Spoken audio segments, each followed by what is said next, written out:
My next step here is actually to thin these out.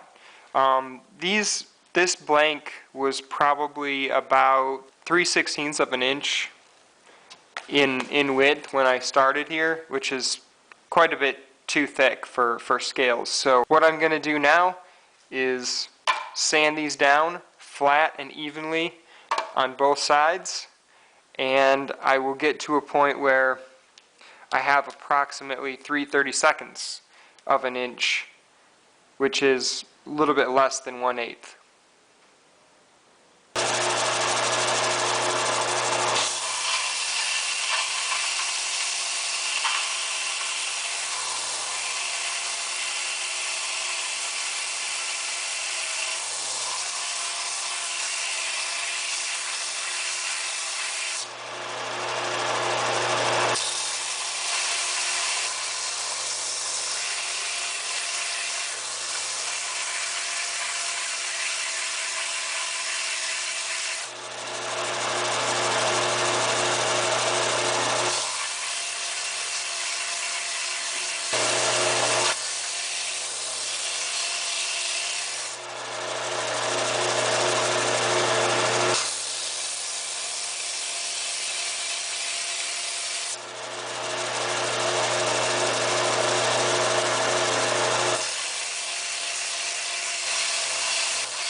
These scales have been thinned out to about 3/32 of an inch each scale.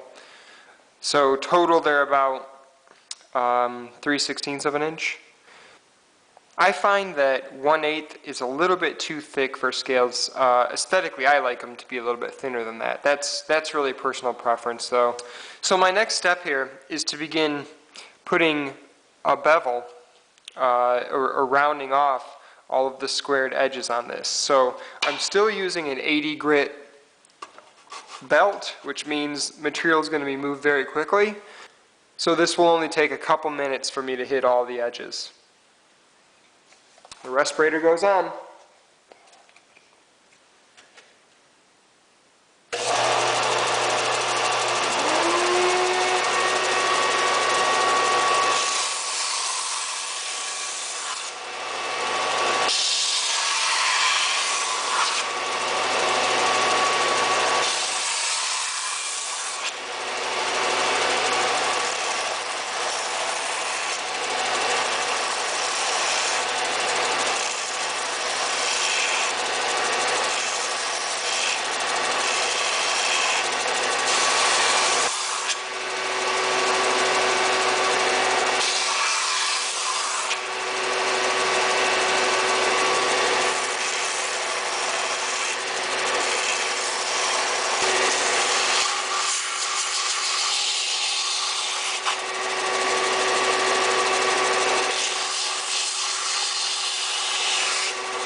So now that I've shaped these scales roughly on the 80 grit belt, I'm going to switch to a 180 grit belt to even it out and get rid of some of the deep scratches.